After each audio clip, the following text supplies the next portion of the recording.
and welcome to Across Africa, our weekly roundup of news from across the continent. I'm Mariam Saab. Coming up, some 6,000 Islamic State group fighters could be on the brink of returning home to Africa. The African Union says countries across the continent must bolster intelligence cooperation to avoid bloodshed. Amnesty International accuses European Union leaders of being complicit in the torture of migrants and refugees in Libya. Well, we spoke to Amnesty's Heba Morayef for details on a report published by the rights group. And with beauty, one of Nigeria's fastest growing industries, we meet a female entrepreneur who's literally giving the sector a makeover, this using only organic, locally sourced ingredients. But first, a stark warning from a top security official at the African Union. Up to 6,000 African jihadists who fought for the Islamic State group could return home and wreak havoc across the continent. The African Union's Commissioner for Peace and Security, Ismail Shergi, says African nations need to be prepared, calling for cooperation when it comes to sharing information and coordinating intelligence activities. Let's now get more details from France 24's expert on jihadist movements, Wasim Nasser.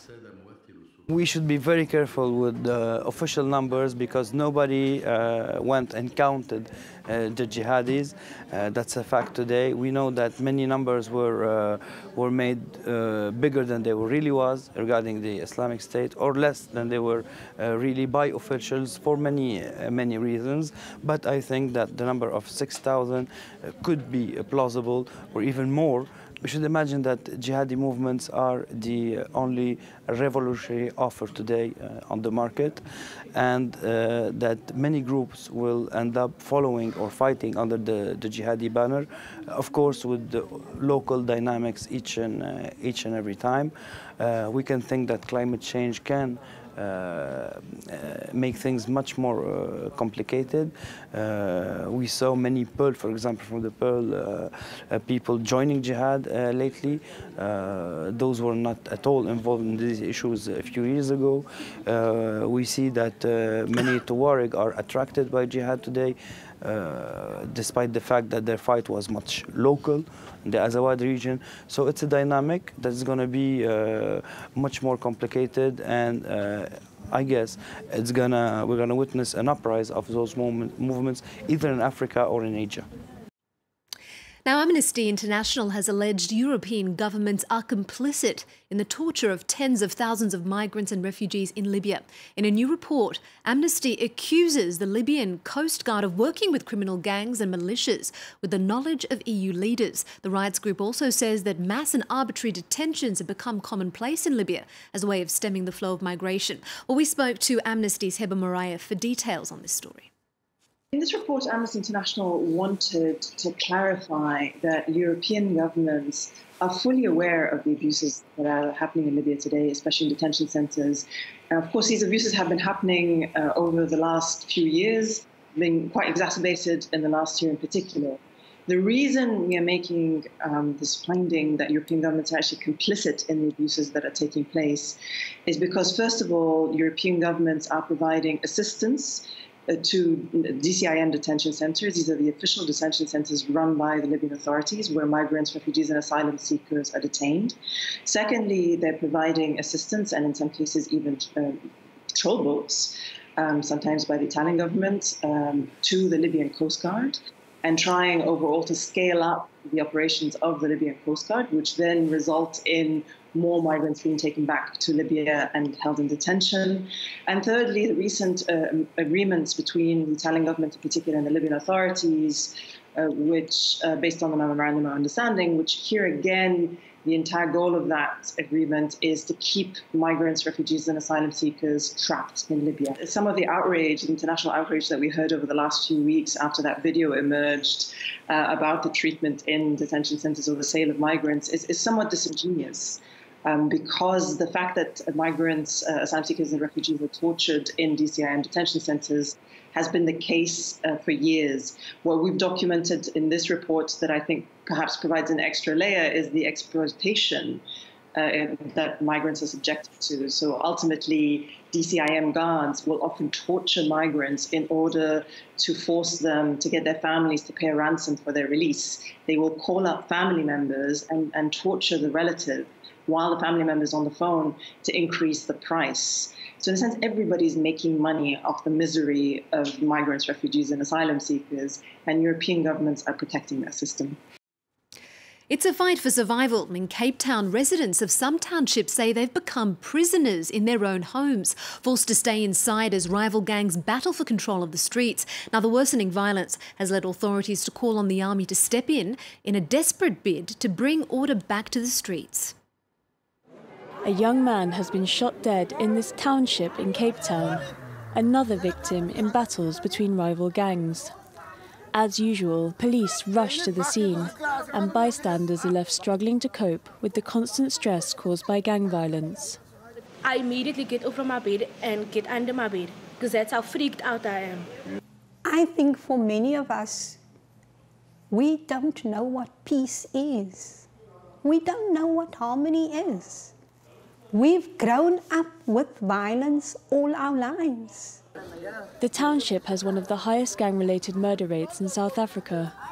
Locals fear for their lives when walking the streets, with more than 50 people caught in the crossfire in the past 4 months. High unemployment and widespread social problems lead many residents to find work with the gangs. There's a lot of what seems to be cooperation between the community and the gangs, not because people want to, but because people's circumstances force them to cooperate with the gangs for their own survival.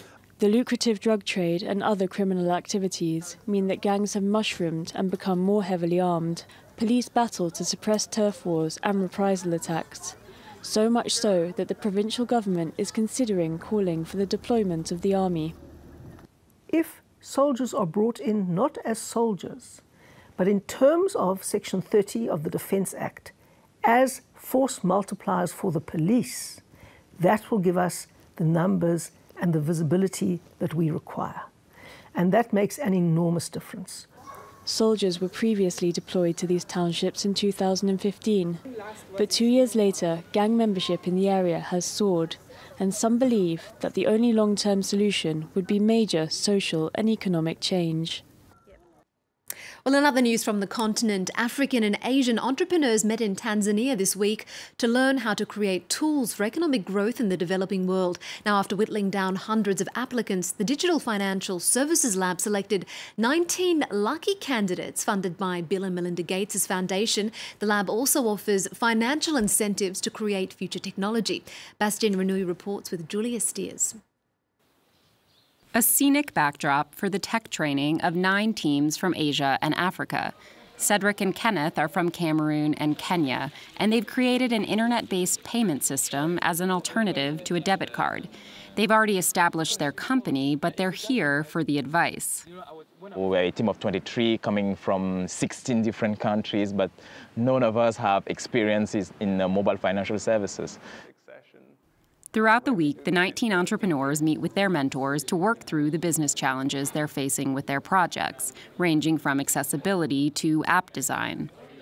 So this morning we're starting by looking at companies or other ideas in markets similar to ours or outside markets, getting as much inspiration as we can this morning, and then in the afternoon we will sketch some solutions of our own. Jake Kendall, the director of DFS Lab, is there to meet with participants. He hopes the boot camp will have lasting effects beyond the training. And this boot camp is actually a part of the way that we select who we want to work with after this. So we work with them shoulder to shoulder throughout the whole week. It's a great way to get to know them, who they are as a team, what they're capable of, and them to get to know us. And based on that, we can make a decision who we're going to invest money in and who we're going to work with longer term. By the end of the week, Cedric and Kenneth invented a rapid identification system for their customers, an obstacle that had stumped them for months. When working every day, our day-to-day work, it's very difficult to focus on one thing. And now we were cut from the world and focus on this one issue. Yes, I'm very, very satisfied on our participation on this boot camp. Yeah.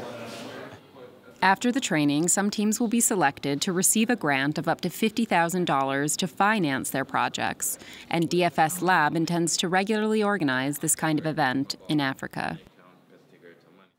And finally, Nigeria's booming beauty sector means the people making the products need to be ever more innovative. One female entrepreneur has been literally giving the industry a makeover using organic, locally sourced skincare products. France 24's Clément Bonnereau reports. Giving Nigeria's beauty industry a much-needed facelift. Oluwaseun started making her own natural soap for her children a few years ago. Last year, after much success, she went on to start a business. She now runs a company that manufactures a range of natural beauty products, from dessert-inspired soap to body butter and homemade hair oil. A lot of people don't take you seriously at first because you're a woman. A lot of people say, oh, I mean, it's just something, you know, like a hobby, she'll get over it. A lot of women have actually supported me. Like 100% of the brands that do business with me are women. 100% of people that train with me are women. Oluwaseun's products are packaged under other skincare brand names and sold to thousands of clients across the country. They're made using mostly organic, locally sourced ingredients, including coconut oil and cocoa powder. Oluwaseun is not only a businesswoman, she also trains other aspiring beauty entrepreneurs, enabling them to take advantage of the increasing demand for natural beauty products. This woman, Inia, is one of them. She now sells her own lip balm, body butter and soap. A lot of people like to keep their business or trade secrets to themselves, but you need to realize that we need to empower each other. With the few people I've come across, for example, Soap NG, she's confident in herself as a woman. The beauty industry is among the fastest growing sectors in Nigeria. It was valued at €530 million in 2016. Well, that's all for this edition of Across Africa. If you'd like to rewatch or perhaps share the programme, do drop into France24.com for a daily update from the continent. Join us weekdays at 9:45 p.m. Paris time for Eye on Africa. Thanks for watching.